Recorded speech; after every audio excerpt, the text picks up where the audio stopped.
Lord. హల్లెలూయా. దేవుని నామానికి మహిమ కలుగునుగా. మీ అందరికీ ప్రేమపూర్వక వందనాలు. అందరికీ వందనాలు. బాగున్నారా? కృపయో సమాధానం మీకు కలుగునుగాక. పునరుత్థాన దీవెనలు ఆశీర్వాదాలు మీకు మీ బిడ్డలకు మెండుగా కలుగునుగా. హల్లెలూయా.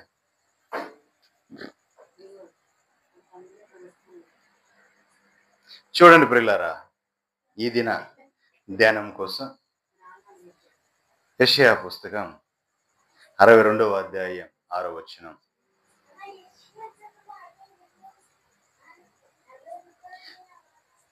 ప్రభువే మనకు సహాయము చేయునుగాక.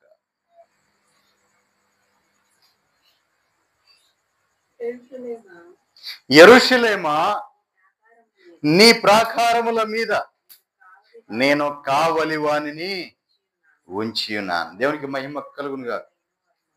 హల్లెలూయా. ఓ యెరూషలేమా, నీ ప్రాకారముల మీద నేను కావలి వానిని ఉంచి ఉన్నాను.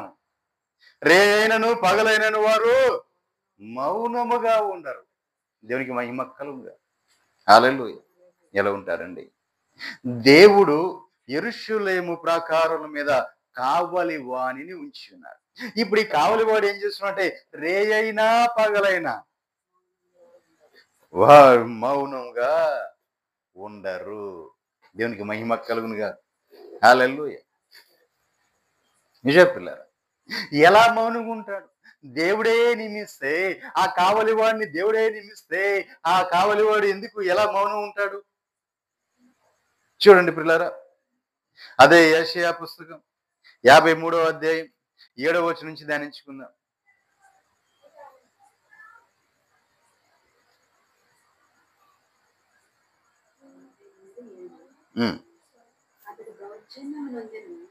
అతడు దౌర్జన్యము నొందెను, బాధింపబడినను అతడు నోరు తెరవలేదు.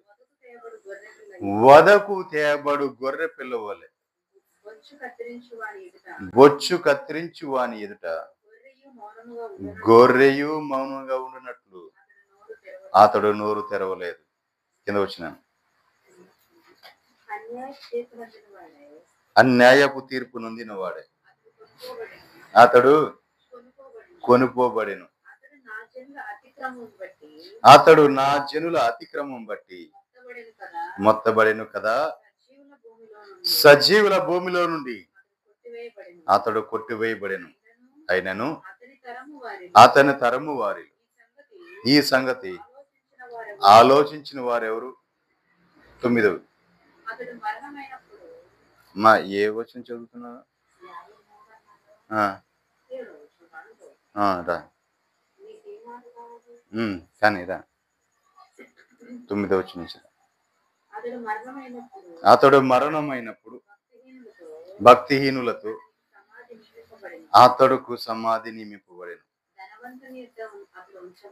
ధనవంతుని యొద్ద అతడు ఉంచబడెను.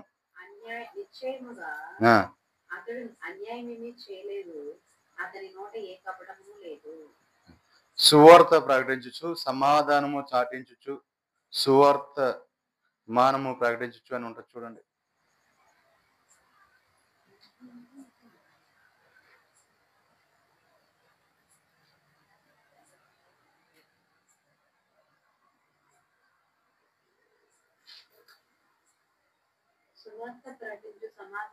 ఎన్నో అధ్యాయం అది?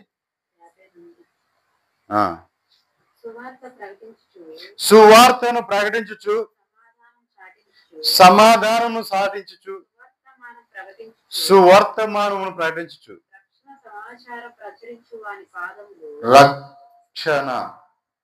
రక్షణ సమాచారము ప్రచురించు వాని పాదములు. నీ దేవుడు ఏలుచున్నాడని సియోనుతో చెప్పుచున్న వాని పాదములు పర్వతముల మీద ఎంతో సుందరమైనవి. దేవునికి మహిమ కలుగునుగా. హల్లెలూయా. నిజమే ప్రియులారా, సువార్త ప్రకటించుచు సమాధానము చాటించుచు సువార్తమానము ప్రకటించుచు రక్షణ సమాచారము ప్రకటించు వాని పాదములు నీ దేవుడు ఏలుచున్నాడు. హల్లెలూయా. నీ పాదములను నీ దేవుడు వేలుచు సియోనులో చెప్పుచున్న వాని పాదములు పర్వతముల మీద ఎంతో సుందరమైనవి. దేవునికి మహిమ కలుగునుగా. సువార్త చెప్పేవాడి పాదములు ఎంతో సుందరమైనవండి. ఆ పాదములో దేవుడే ఏలుచున్నాడండి. దేవునికి మహిమ కలుగునుగా. హల్లెలూయా. యెరూషలేమునందు పాడైన స్థలములారా ఉత్సాహించి ఏకముగా సంగీత గానము చేయుడి. చూడండి, యెరూషలేములో ఉన్న పాడైపోయిన స్థలములారా, యెరూషలేములందు పాడైపోయిన స్థలములారా ఉత్సాహించి ఏకముగా సంగీత గానము చేయుడి. యెహోవా తన జనులను ఆదరించెను. హల్లెలూయా. ఆదరించెను. యెరూషలేము విమోచించెను. దేవునికి మహిమ కలుగునుగా. యెరూషలేమును విమోచించాడండి దేవుడు. సంగీత గానములు చేయాలి. ఎవరు? పాడైన స్థలములారా. యెరూషలేమునందు పాడైన స్థలములారా. ఉన్నది యెరూషలేమే, నివసిస్తున్నది యెరూషలేమే, కాపురం ఉన్నది యెరూషలేమే. కానీ దేవుని మందిరం ఉంది అక్కడ, దేవుని సన్నిధి ఉంది అక్కడ. కానీ అక్కడ ఉన్న పాడైపోయారు. అక్కడ ఉన్నవారు పాడైపోయారండి. ఎక్కడ ఉన్నావంటే, నేను దేవుని సన్నిధిలో ఉంటున్నానయ్యా. నువ్వు ఎక్కడ నాటపడి? నేను దేవుని సన్నిధిలో నాటపడ్డానయ్యా. చిన్న వయసు నుంచి దేవుని సన్నిధిలోనే ఎదిగానయ్యా. మరి నువ్వు చిగురుస్తున్నావా? లేదయ్యా. పుష్పిస్తున్నావా? లేదయ్యా. ఎందుకు? ఏంటి? ఎలా ఉన్నావంటే, ఎలా ఉన్నానో అలాగే ఉన్నానయ్యా. దేవునికి మహిమ కలుగునుగా. ఉన్నది దేవుడి దగ్గరే ఉన్నావు, దేవుడి స్థానంలో ఉన్నావు, ఆయన సన్నిధిలోనే ఉన్నావు, ఆ యెరూషలేములోనే ఉన్నావు. కానీ నువ్వెలా ఉంటే పాడైపోయి ఉన్నావు. ఎలా ఉన్నావండి? పాడై ఉన్న స్థలములారా. పాడైపోయిన స్థలముగా ఉన్నావు, పనికిరాని స్థలముగా ఉన్నావు. ఎందుకు పనికిరాని ఆ స్థలముగా ఉన్నా? నీతోనే నా ప్రభు మాట్లాడుతున్నా. దేవుని సన్నిధికి వెళ్తున్నావు, దేవునితోనే ఉంటున్నావు, కానీ నీవు పాడైపోయావు. ఆ పాడైపోయిన నీతోనే నా ప్రభు ఈ రాత్రి మాట్లాడుతున్నాడు. దేవునికి మహిమ కలుగును. హల్లెలూయా. నిత్యము అయ్యో దేవుని సన్నిధికి వెళ్ళట్లేదంటే, లేదు లేదు నేను దేవుని సన్నిధికే వెళ్తున్నామండి. దేవుని ఆరాధనలు పాలు గుంపులు ఉంటున్నామండి. వాక్యం వింటలేదంటే, అయ్యో వాక్యం వింటూనే ఉన్నామండి. మరి ఎందుకమ్మా నువ్వెందుకు పాడైపోయావు? నీ ఆధ్యాత్మిక స్థితి ఎందుకమ్మా పడైపోయింది? నీ నీ స్థితి ఎందుకు మారిపోయింది? నువ్వు పాడైపోయిన స్థలముగా, నిర్జీవమైన స్థలంగా ఎందుకు మారిపోతున్నావు? ఎందుకు పనికిరాని స్థలం ఎందుకు మారిపోతున్నావు? ఆ స్థలము దేవుని సన్నిధిలో ఉన్న స్థలము. అది దినదినము ప్రకాశమానంగా మార్చబడాలి. దినదినము కాంతి నొందాలి. దినదినము ఖ్యాతి నొందాలి. సువాసన దినదినం వెదజల్లాలి. మరి అవేమి చేయకుండా ఖాళీ స్థలంగా ఎందుకు ఉండిపోతున్నావు? పాడైపోయిన స్థలంగా ఎందుకు ఉండిపోతున్నావు? నిర్జలమైన స్థలంగా ఎందుకు ఉండిపోతున్నావు? ఇప్పుడు నువ్వు ఎక్కడైనా ఉన్నావా? దూరం ఉన్నావా అంటే, లేదే, దేవుని సన్నిధిలోనే ఉన్నావే, దేవుని మందిరంలో ఉన్నావే, దేవుని పట్టణమైన మహారాజు పట్టణమైన ఆ యెరూషలేము పట్టణంలోనే నువ్వు ఉన్నావే. దేవునికి మహిమ కలుగునుగా. హల్లెలూయా. కానీ నా ప్రభు చెప్తున్నాడు, యెరూషలేమునందు పాడై ఉన్న స్థలములారా ఉత్సాహించి ఏకముగా సంగీత గానము చేయుడి. దేవునికి మహిమ కలుగునుగా. హల్లెలూయా. ఎందుకంటే యెహోవా తన జనులను ఆదరించెను. హల్లెలూయా. తన జనులను ఆదరిస్తున్నాడు దేవుడు. ఎవరిని విడిచిపెట్టట్లా, ఆయన జనులను ఆయన ఆదరిస్తున్నాడు. యెరూషలేము యెరూషలేమును విమోచించాడు. దేవునికి మహిమ కలుగునుగా. హల్లెలూయా. 12వ వచనం.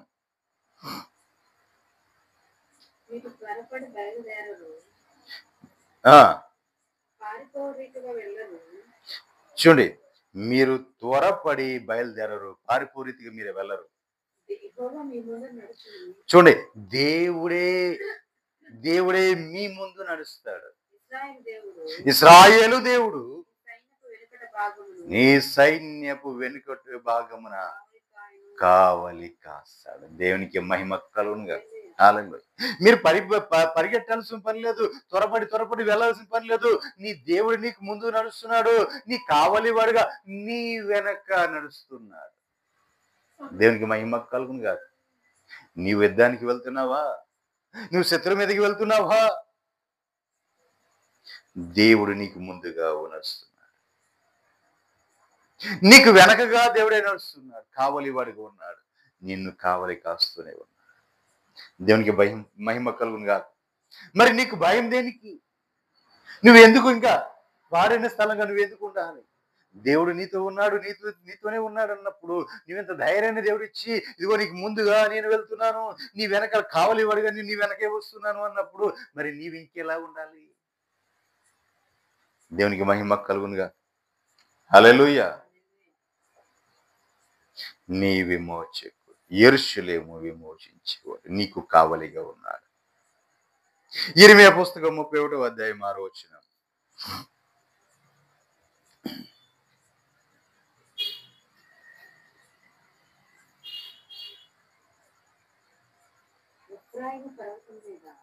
ఎఫ్రాయిము పర్వతం మీద కావలి వారు కేక వేసి సియోనుకు మన దేవుడైన యెహోవా యొద్దకు పోదము రండి అని చెప్పు దినము నిర్ణయమైనది. దేవునికి మహిమ కలుగునుగా. హల్లెలూయా. ఎఫ్రాయిము పర్వతాల మీద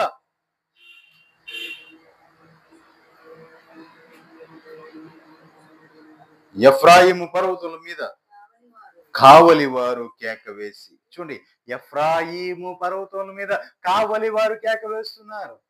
కావలి వారు కేక వేస్తున్నారు. కావలి వారు ఏమని కేక వేస్తున్నారు అంటే, సియోనుకు మన దేవుడైన యెహోవా యొద్దకు పోదము రండని చెప్పు దినము నిర్ణయమైనది. ప్రభు దినము నిర్ణయమైపోయింది. ప్రభు దినం నిర్ణయం అయిపోయింది. ఆయన వచ్చే ఆసన్నం అయిపోతుంది. ఆయన ఎప్పుడు రాబోతున్నాడో ఆసన్నం అయిపోతుంది. అన్ని నిర్ణయమైపోయాయి. ఇప్పుడు కావలి వాడు కేక వేస్తున్నాడు. ఎందుకు ఏమని కేక వేస్తున్నాడు అంటే, ఇదిగో కావలి వాడు వేస్తున్న కేక, సియోనుకు మన దేవుడైన యెహోవా యొద్దకు పోదాము రండి అని చెప్పి కావలి వాడు కేక వేస్తున్నాడు. దేవునికి మహిమ కలుగును. అంటే ఆల్రెడీ ఆ దినము నిర్ణయమైపోయింది.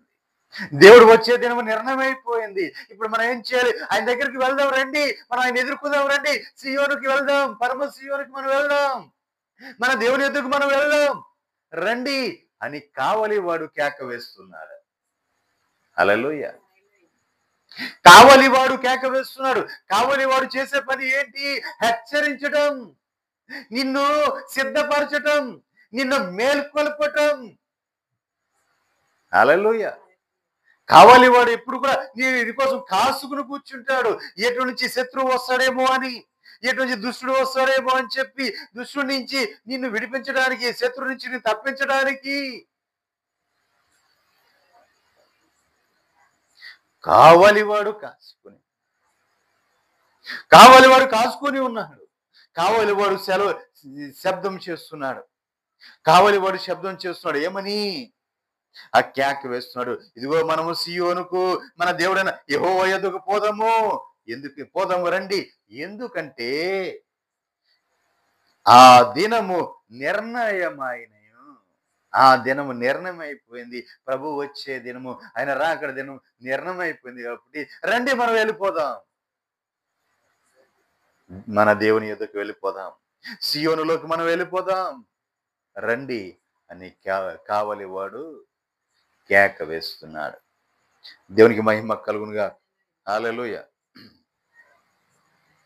కింద వచ్చిన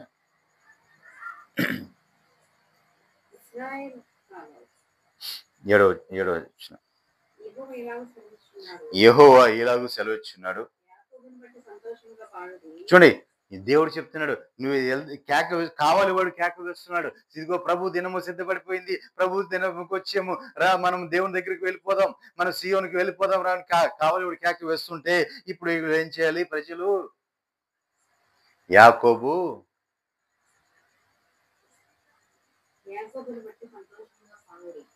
యాకోబును బట్టి సంతోషంగా పాడాలి. యాకోబుని బట్టి సంతోషంగా పాడాలి. యాకోబుని బట్టి సంతోషం పడాలి. రాజ్యములకు హల్లెలూయా.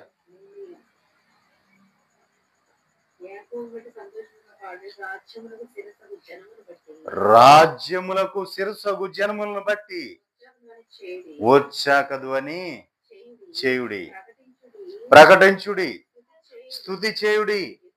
యెహోవా ఇశ్రాయేలులలో శేషించిన నీ ప్రజలు రక్షణ పొంది రక్షింపుమని చెప్పి బ్రతిమాలుకోవాలి దేవుణ్ణి. దేవునికి మహిమ కలుగును. ప్రభువా, ఇశ్రాయేలులో శేషించిన నీ ప్రజలను మీరు రక్షించండి అని ఆయన బ్రతిమాలుకోవాలి. దేవునికి మహిమ కలుగును కాదు. హల్లెలూయా. అంతేకాదండి,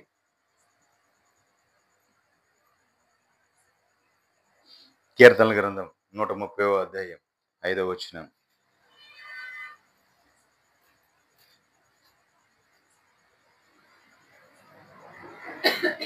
యెహోవా కొరకు నేను కనిపెట్టుకొనుచున్నాను. చూడండి పిల్లరా, యెహోవా కొరకు నేను కనిపెట్టుకొనుచున్నాను. కనిపెట్టాలి దేవుని కోసం. ఆయన రాకడకు సిద్ధపడిపోయింది, ఆయన రాకడ నిర్ణయం అయిపోయింది. ఆయన రోజు, ఆయన దినము నిర్ణయమైంది. ఆయన మనం ముందుగా చెప్పుకున్నాం కదా, ఏమని? కావాలి వాడు కేక వేసి చెప్తున్నాడు, సీయోనుకు వెళ్దాం రండి, దేవుని యొద్దకు, మన దేవుడైన యెహోవా యొద్దకు పోదాం రండి, ఆ దినము నిర్ణయమాయను అని కేక వేసే అని ఉంది కదా. ఇప్పుడు మనము కనిపెట్టాలి, దేవుని కొరకు కనిపెట్టుకుంటూ. దేవునికి మహిమ కలుగునుగా. దేవుని కొరకు మనము కనిపెట్టుకొనొచ్చు. నా ప్రాణము ఆయన కొరకు కనిపెట్టుచున్నది. ఏం చేయాలి? దేవుని కోసం మనం ఏం చేయాలి? కనిపెట్టాలి. దేవుని కోసం కనిపెట్టాలి. ఆ దినము నిర్ణయం అయిపోయింది కాబట్టి ఆ రాకడ దినానికి మనము సిద్ధపడి ఆయన కోసం మనము కనిపెట్టాలి. ఎలా కనిపెట్టాలి? ఆయన మాట మీద నేను ఆశ పెట్టుకొని ఉన్నాను. ఆయన మాట మీద ఆశ పెట్టుకున్నానండి. ఆయన కాలము నిర్ణయం అయిపోయింది. ఆ దిన నిర్ణయం, ఆయన రాకడ దినం నిర్ణయం అయిపోయింది కాబట్టి ఇప్పుడు ఆయన మాట మీద నేను ఆశ పెట్టుకున్నాను. ఇప్పుడు నేను కనిపెడుతున్నా, నా ప్రభు ఈ క్షణం వస్తాడా, మరుక్షణం వస్తాడా, నేను ఎత్తబడటానికి నాకు ప్రభు రాబోతున్నాడు, ఈ క్షణమే రాబోతున్నాడు కాబట్టి నేను కనిపెడుతున్నా అని మనము కనిపెడుతూ ఉండాలి. ఆశ పెట్టుకుని ఉండాలి. ఒక ఆశ కావాలి, దేవుని మాట మీద ఒక ఆశ కావాలండి. 6వ వచనం. ఎలా కనిపెట్టాలంటే, కావలివాడు ఉదయము కొరకు కనిపెట్టుట కంటే ఎక్కువగా నా ప్రాణము ప్రభు కొరకు కనిపెట్టుచున్నది. అబ్బా, దేవునికి మహిమ కలుగునుగా. కావలివాడు రేత్రంతా కాపలా ఉండేవాడు, నైట్ వాచ్మెన్ కావలివాడు రేత్రంతా కూర్చొని కావలి కాస్తున్నవాడు. శత్రువు ఎటు నుంచి వస్తాడా, అపవాది ఎటు నుంచి వస్తాడా, ఎటు నుంచి దాడి చేస్తాడా, దుష్టుడు ఎటు నుంచి వస్తాడా అని చెప్పి, దొంగ ఎటు నుంచి వస్తాడని రాత్రంతా కూడా కూర్చొని కావలి కాస్తున్నవాడు ఎప్పుడు తెల్లారుతుందా అని ఈ పగటి కోసం ఎదురు చూసేవాడు. దేవునికి మహిమ కలుగునుగా. హల్లెలూయా. ఆ విధంగా ఆశ పెట్టుకోవాలి. కావలివాడు ఉదయం కొరకు కనిపెట్టుట కంటే, ఆ కావలివాడు ఎంతగా కనిపెడతాడంటే ఎప్పుడు తెల్లారదా అని చెప్పి కనిపెడుతూ ఉంటాడు. అలా కనిపెట్టుట కంటే నా ప్రాణము ప్రభు కొరకు కనిపెట్టచ్చు. దేవునికి మహిమ కలిగితే హల్లెలూయా. కావలివాడు కనిపెట్టుట కంటే ఎక్కువగా నా ప్రాణము ప్రభు కోసము కనిపెడుతుంది. ప్రభు రాకడ కోసం కనిపెడుతుంది. ప్రభు ఎప్పుడు వస్తాడని ఎదురు చూస్తూ కనిపెడుతూ ఉన్నా. దేవునికి మహిమ కలుగునుగా. ఒక కావలివాడు పగటి కోసం ఏ విధంగా, ఉదయకాలం కోసం ఆ కావలివాడు ఏ విధంగా కనిపెడుతున్నాడో, దేవుని కోసము అంతకంటే ఎక్కువగా అతని ప్రాణము కనిపెట్టుచున్నది. దేవునికి మహిమ కలుగునుగా. హల్లెలూయా. కావలివాడు ఉదయం కొరకు కనిపెట్టుట కంటే ఎక్కువగా నా ప్రాణము కనిపెట్టుచున్నది. దేవునికి మహిమ కలుగునుగా. ఈ విధంగా కనిపెట్టేవారు ఎంతమంది ఉన్నారు ప్రియులారా? దేవుని రాకడ కోసం కనిపెట్టేవారు ఎంతమంది ఉన్నారు? దేవునికి మహిమ కలుగునుగా. 7వ వచనం. ఇశ్రాయేలు ఇశ్రాయేలు యెహోవా మీద ఆశ పెట్టుకున్నాను. యెహోవా యొద్ద మా యెహోవా మీద ఆశ పెట్టుకో. ఎందుకంటే యెహోవా యొద్ద కృప దొరుకుతుంది నీకు. నువ్వు ప్రభు మీద ఆశ పెట్టుకో. ప్రభు దగ్గర నీకు కృప ఉంది. ఆ కృప నువ్వు పొందుకుంటావు. మీరే ఆటల మీద నువ్వు ఆశ పెట్టుకుంటే, లోకం మీద, దాని వైభవం మీద ఆశ పెట్టుకుంటే నువ్వు పతనం అవడం తప్ప నీకు కృప దొరకదు. నీవు దేవుని మీద, ప్రభు మీద ఆశ పెట్టుకుంటే ఆ కృప నీకు దొరుకుతుంది.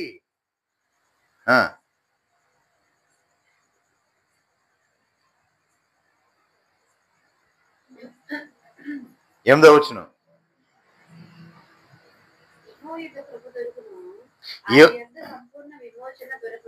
యెహోవా యొద్ద కృప దొరుకును. ఆయన యొద్ద సంపూర్ణ విమోచన దొరుకును. హల్లెలూయా. చూడండి, ఈ దేవుని మన ప్రభు దగ్గర ఉన్నది ఏంటంటే, మన ప్రభు దగ్గర కృప దొరుకుతుంది. అంతేకాదు మన ప్రభు దగ్గర సంపూర్ణమైన విమోచన దొరుకుతుంది. దేవునికి మహిమ కలుగునుగా. హల్లెలూయా. ఇశ్రాయేలు దోషముల అన్నిటి నుండి ఆయన వారిని విమోచిస్తాడు. దేవునికి మహిమ కలుగు. ఒక్క దోషము నుంచి కాదండి, అన్ని దోషముల నుంచి ఆయన మన ప్రభుని యేసుక్రీస్తు వారే వారిని విమోచిస్తాడు. నిన్ను నన్ను ప్రతి దోషము నుండి మన ప్రభు విమోచిస్తాడు. దేవునికి మహిమ కలుగునుగా. హల్లెలూయా. ఆఖరిగా నేను ఒక మాట చెప్పి ముగిస్తాను. చూడండి ప్రియులారా, యెహెజ్కేలు పుస్తకం 33వ అధ్యాయం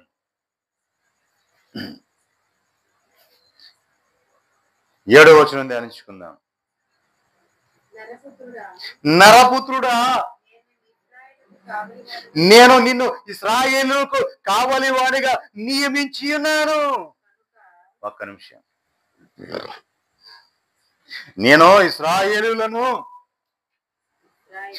ఇశ్రాయేలులకు నిన్ను కావలి వాడిగా నియమించి ఉన్నా. దేవునికి మహిమ కలుగునుగా. మనం ముందుగానే చదువుకున్నాం ఏమని? యెరూషలేమా, నీ ప్రాకారాల మీద నేను కావలి వాడిని ఉంచి ఉన్నాను.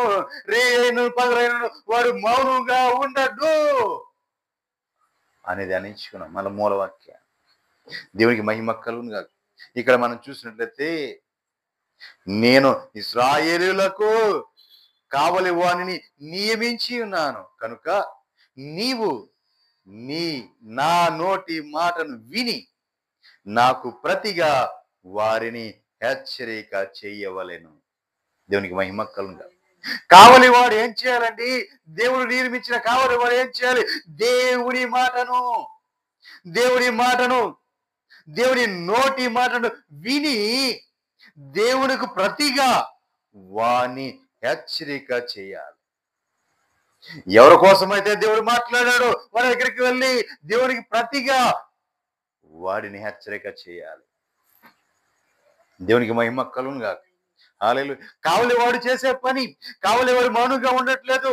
రేయైనను పగలైనను మౌనంగా ఉండడానికి వీలు లేదు. దేవుడు ఏ మాట అయితే సెలవిస్తున్నాడో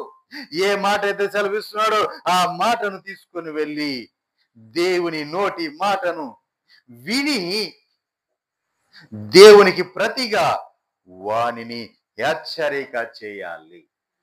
దేవునికి మహిమ కలుగునుగా. దేవుని నోటి మాట వినాలి. కావలివాడు ఏం చేయాలి? దేవుని నోటి మాటను వినాలి. అలా విని ఆ మాటను దేవునికి ప్రతిగా ఎవరికైతే చెప్పమన్నాడో వారికి హెచ్చరిక చేయాలి. దేవునికి మహిమ కలుగునుగా. ఇది కావలివాడు చేసే పని. దేవుడు నియమించుకున్న కావలి వాడు చేసే పని, ఇదిగో నా సేవకుడా, నీవు పలానా చోటకి వెళ్ళి పలానా అతనితో నువ్వు మాట్లాడు అంటే అక్కడికి వెళ్ళి, ఇదిగో ఇది నా తండ్రైన యెహోవా వాక్కు అని ప్రకటించాలి. దేవునికి మహిమ కలుగునుగాక. హల్లెలూయా. ఒకవేళ మరి అలా ప్రకటించకపోతే చూడండి 8వ వచనం చూడండి. దుర్మార్గుడా, దుర్మార్గుడా, నీవు నిశ్చయంగా మరణము నొందుతావు అని ఆయన దుర్మార్గునికి దేవుడు సెలవీగా అతడు తన దుర్మార్గతను విడిచి జాగ్రత్త పడునట్లు నీవు ఆ దుర్మార్గునికి దేవుని మాట తెలియచేయాలి. చూడండి, దేవుని మాటను తెలియచేయలేదనుకో, ఆ దుర్మార్గుడి దగ్గరికి వెళ్ళి ఇదిగో నీ మాట చెప్పు, నువ్వు నిశ్చయంగా నువ్వు మరణం అవుతావు అని చెప్పు అన్నారు అనుకోండి.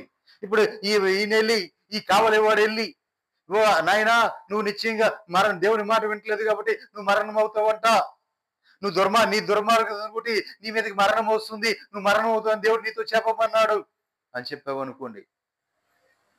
అని ఒకవేళ వెళ్తే చెప్పడానికి వెళ్ళాడు, వెళ్ళిన తర్వాత చూశాడు, అదే నేను ఈ మాట చెప్పానంటే ఎక్కడో నన్ను కొట్టేస్తాడు, ఇది చేస్తాడు, కాబట్టి నీటితో నేను చెప్పలేను అని అనుకుని నువ్వు చెప్పలేవు అనుకో.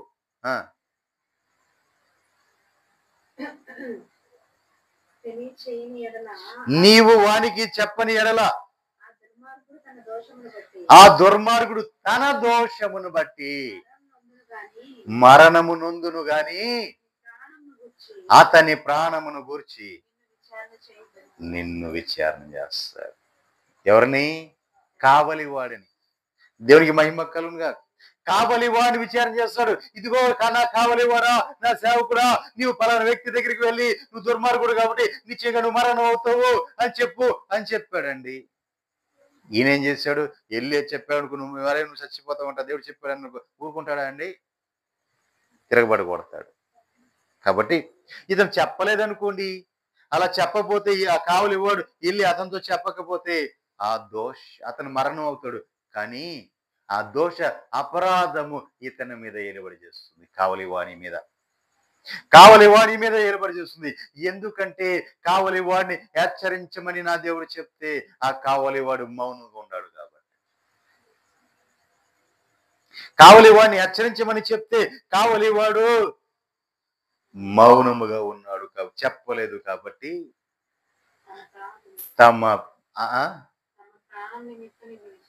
అతని ప్రాణ నిమిత్తము కావలివాడిని విచారం చేస్తాడు దేవుడు. దేవునికి మహిమ కలుగునుగా. కింద వచ్చిన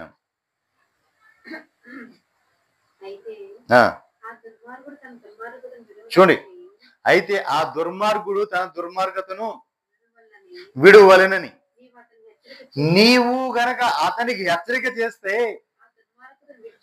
అతడు ఆ దుర్మార్గతను విడిచిన ఎడల, అతడు ఆ దుర్మార్గతను విడువని ఎడల అతడు తన దోషమును బట్టి మరణము నొందును గాని నీవు నీ ప్రాణమును దక్కించుకుంటావు. దేవునికి మహిమ కలుగునుగా. చూడండి, నువ్వు వెళ్ళి ప్రకటించమన్నాడు దేవుడు. ఆ దుర్మార్గుడితో నువ్వు ప్రకటించు, నువ్వు మాట్లాడు, దుర్మార్గుడు కాబట్టి నువ్వు మరణంతో నీ మీద తీర్పు రాబోతుంది, దేవుడు తీర్పు అని నువ్వు చెప్పు అన్నప్పుడు ఆ కావలి వాడు వెళ్ళి ఆ దుర్మార్గుడితో చెప్పాలి. ఆ దుర్మార్గుడితో చెప్పి, ఇదిగో నువ్వు మరణం అవుతావు అంట, నువ్వు ప్రభు నీతో చెప్పమన్నాడు, నువ్వు సరి చేసుకో, నువ్వు దుర్మార్గుడు సరి చేసుకో అంటే వాడు సరి చేసుకున్నాడా? ఉండు, లేదా వాడు నిశ్చయంగా మరణం అవుతాడు. కానీ ఇక్కడ ఉన్న విషయం ఏంటంటే, కావలి వాడు దేవుడు చెప్పమన్న మాట వాడితో చెప్తే దేవుడు ఆ దోషము అతని మరణానికి ఉత్తరవాదిగా ఇతడు ఉండడు. ఒకవేళ ఇతను గనక చెప్పకుండా ఉంటే, ఈ కావలి వాడు వెళ్ళి ఆ దుర్మార్గుడితో చెప్పకుండా ఉంటే ఆ దుర్మార్గుడితో అతను మరణం అవుతాడు కాబట్టి. కానీ ఆ దోషము ఇతని మీదకి వస్తుంది, ఆ దోషం ఇతని మీదకి వస్తుంది. ఎందుకంటే ఇతను అతనికి చెప్పలేదు. అతను చెప్తే అతను ఎక్కడ పశ్చాత్తాపడతాడు? అవకాశం ఇస్తున్నాడు దేవుడు. ఈ మాట హెచ్చరిస్తే అతను సరిచేయబడతాడు, అతను గద్దించబడతాడు, అతను లోపడతాడు. నా వైపు తిప్పబడతాడు అని ఆయన ఆశపడుతున్నాడు. అందుకే కావలి వాడిని నిర్మించుకున్నాడు. ఊరికినేనా? ఆయనకి బదులుగా ఆయన మాటను తీసుకొని చెప్పడం కోసం నియమించుకున్నాడు. దేవునికి మహిమ కలుగునుగాక. హల్లెలూయా. కింద వచ్చిన నరపుత్రుడా, ఇశ్రాయేలులతో ఈ మాట ప్రకటించుము. మా పాప దోషములు మా మీద పడి ఉన్నవి, వాటి వలన మేము క్షీణించుచున్నాము. మనం ఎట్లు బ్రతుకుతామని వారు చెప్పుకుంటా నిజమే. కాగా వారితో ఎట్లనము, నా జీవము తోడు దుర్మార్గుడు మరణమును పొందుట వలన నాకు దేవునికి సంతోషం లేదు. దుర్మార్గుడు చూడండి, దుర్మార్గుడు అలా మరణం వల్ల దేవుడికి సంతోషం కాదు. మరి దుర్మార్గుడు మరణం ఏం చేయాలి? దుర్మార్గుడు తన దుర్మార్గతను మరలి బ్రతుకుట వలన దేవునికి సంతోషము కదా. దుర్మార్గుడు ఆ దుర్మార్గపు మరణం దాని నుంచి మరలి అతడు దాన్ని విడిచిపెట్టి జీవించడం వల్ల దేవునికి సంతోషం. దుర్మార్గుడితో చచ్చిపోవడం దేవునికి సంతోషం కాదు. ఆ దుర్మార్గుడు దుర్మార్గతను విడిచి దేవుని వెంబడించడం వల్ల దేవునికి సంతోషం కలుగుతుంది. దేవునికి మహిమ కలుగునుగాక. హల్లెలూయా. నిజ ప్రియులారా, ఆయన ఇచ్చిన కృప చూడండి ప్రియులారా. ఒక దుష్టుడు, ఒక దుర్మార్గుడు తన తప్పిదము తను తెలుసుకొని దేవుని వైపు తిరిగితే అతనికి జీవం ఉంది. అదే ఒక నీతిమంతుడు, ఒక పరిశుద్ధుడు దేవుని మార్గం నుంచి తొలగిపోయి ఒక్కసారి దుష్టత్వం చేసిన అతనికి ఛాన్స్ లేదు, తిరిగి రావడానికి అవకాశం లేదు. దేవునికి మహిమ కలుగునుగా. కానీ పాపి మాత్రం రావడానికి అవకాశం ఉంది. దేవునిలోకి రావడానికి అవకాశం ఉంది. కానీ దుర్మార్గుడు ఒక్కసారి కనుక నీతిమంతుడు ఒక్కసారి కనుక తప్పిపోయింటే అతని నీతి అతనికి అక్కరకు రాదు. అతని నీతి అతనికి అక్కరకు రాదు. ఆ దుర్మార్గతను బట్టి అతడు దోషిగా ఎంచబడతాడు. దేవునికి మహిమ కలుగునుగా. హల్లెలూయా. మరి నీ కావలి వాడు ఎలా ఉన్నాడు? యెరూషలేము ప్రాకారాల మీద నేను కావలి వాడిని ఉంచి ఉన్నాను. రే అయినను పగలైనను వాడు మౌనంగా ఉండేవాడు కాదు. దేవునికి మహిమ కలుగునుగా. మరి ఎలా ఉండేవాడయ్యా అంటే దేవుని నోటి మాటను విని, దేవుని నోటి మాటను విని దేవునికి ప్రతిగా వాడిని హెచ్చరిక చేసేవాడు. దేవునికి మహిమ కలుగునుగా. కావలివాడు ఎవరండి? దేవుని మాట విని దేవుని మాట విని దేవునికి ప్రతిగా ప్రజలను హెచ్చరిక చేసేవాడే కావలివాడు. దేవునికి మహిమ కలుగునుగా. హల్లెలూయా. కావలివాడిని ఊరికి నిర్మించుకోలేదండి. ఊరిని నియమించేసి అంత అధికారం ఇచ్చేలా దేవుని మాట దేవుని మాటకు ప్రతిగా అతను వెళ్ళి అయ్యవటానికి కోసం, ఆ దేవుని నోటి మాట విని దానికి ప్రతిగా హెచ్చరిక చేయటం ఊరికి ఇచ్చేలా ఈ కావలి వాడు వెళ్ళి సరిగా ప్రకటించాడా లేదా, అతను చెప్పాడా లేదా? అతను అన్ని చెప్తే దేవుని మాటలు తీసుకుని వెళ్ళి చెప్తే అతడు తప్పించబడితే ఇతడు ప్రాణాన్ని రక్షించున్నాడు. అతని యొక్క ప్రాణానికి ఉత్తరవాది కాదు. కానీ దేవుని మాటను విని ఆ హెచ్చరికను అతని దగ్గరికి వెళ్ళి చేయకుండా ఉంటే అతను తప్పిపోతే దానికి ఈ కావలివాడే ఉత్తరవాది. ఇతనే బదులు చెప్పాలి. దేవునికి మహిమ కలుగునుగా. హల్లెలూయా. కాబట్టి ప్రియులారా, మన కావలివాడు నిత్యము మనల్ని కాయువాడై ఉన్నాడు. దేవునికి మహిమ కలుగును గాక. మన కావలివాడు నిత్యము మనల్ని కాయువాడై ఉన్నాడు. మన కావలివాడు మన ప్రభువైన యేసుక్రీస్తే. దేవునికి మహిమ కలుగును గాక. హల్లెలూయా. ఆయన కావలిలో మనము భద్రపరచబడి ఉన్నాం. దేవునికి మహిమ కలుగును గాక. అనుక్షణం ప్రతి క్షణం కూడా మనల్ని హెచ్చరిస్తూనే ఉన్నాడు, మనల్ని మేల్కొలుపుతూనే ఉన్నాడు, మనల్ని బలపరుస్తూనే ఉన్నాడు, మనకు ధైర్యాన్ని ఇస్తూనే ఉన్నాడు. నేనున్నాను నా కుమారుడా, నా కుమార్తె. దేవునికి మహిమ కలుగును గాక. హల్లెలూయా. మన కావలివాడు ఎలాంటి వాడండి? మన దేవుణ్ణి దాటి ఏది కూడా, మన కావలివాడిని దాటి ఏది కూడా మన దగ్గర దరిదాపులో కూడా రాలేదు. అంత గొప్ప కావలివాడు మన కావలివాడు. దేవునికి మహిమ కలుగును గాక. హల్లెలూయా. మరి మన కావలివాడు అయిన ప్రభు అయిన యేసుక్రీస్తు వారిని గణపరుద్దామా? ప్రార్థన చేసుకుందాం. ప్రార్థన చేసుకుందాం.